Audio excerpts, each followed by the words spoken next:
मागच्या 5 वर्षाच्या काळामध्ये भाजपचे 2 आमदार त्या तालुक्यामध्ये सक्रियपणे सत्तेमध्ये काम करत असताना देखील आपल्या जनतेकडे दुर्लक्ष करण्याचं पाप या ठिकाणी झालेलं आपल्याला पाहायला मिळतं.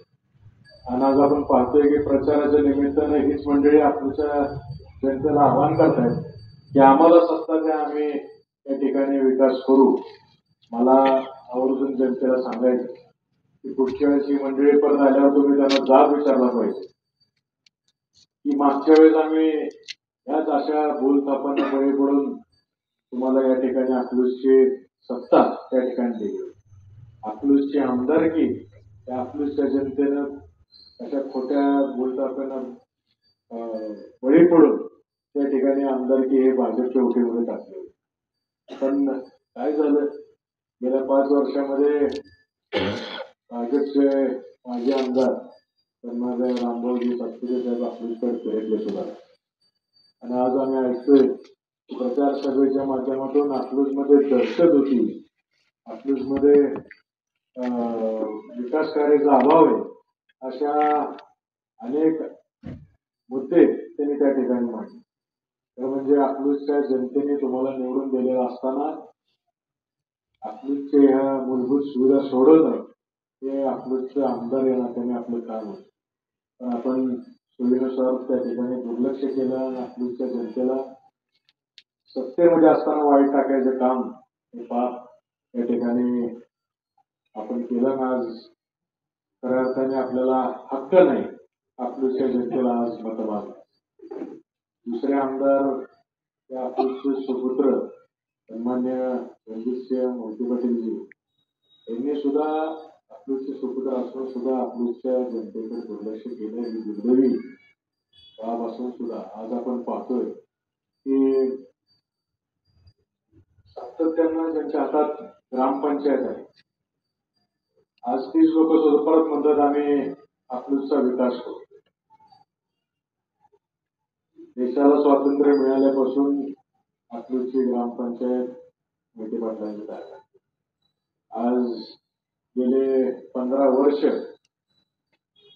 आपण पाहतोय की मोहिते पाटील कुटुंबातलं कोणी ना कोणी जर अकलूजचं सरपंच नाही तर उपसरपंच या पदावर उभा असणार. असं असताना देखील या अकलूजच्या जनतेच्या प्रश्न अजून सुद्धा मूलभूत प्रश्नांसाठी झगडावं लागतंय. ही दुर्दैवी स्थिती अकलूजमध्ये प्रत्येक प्रभागामध्ये प्रत्येक वॉर्डमध्ये आपल्याला पाहायला.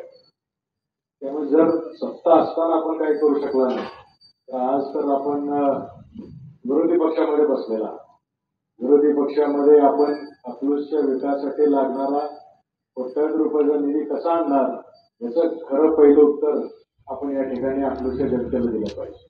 आज आम्ही जसं ठामपणे सांगतोय की आमचे नेते आदरणीय अजितदादा पवार साहेब हे या देशाचे या राज्याचे अर्थमंत्री आहेत, उपमुख्यमंत्री आहेत. आणि त्यामुळे आम्हाला खात्री आहे की अजितदादांच्या नेतृत्वाखाली काम करत असताना अकलूजला जनतेचे जे प्रत्येक प्रभागात मूलभूत प्रश्नांसाठी जो निधी लागणार आहे तो अतिशय मोठ्या प्रमाणात सगळ्या हाताने अजितदादा आम्हाला त्या ठिकाणी निधी उपलब्ध करून देते. अजितदादांची ख्याती आपल्या सगळ्यांना माहिती आहे. शब्द पाळणारा नेता म्हणून अजितदादांची एक ओळख आहे.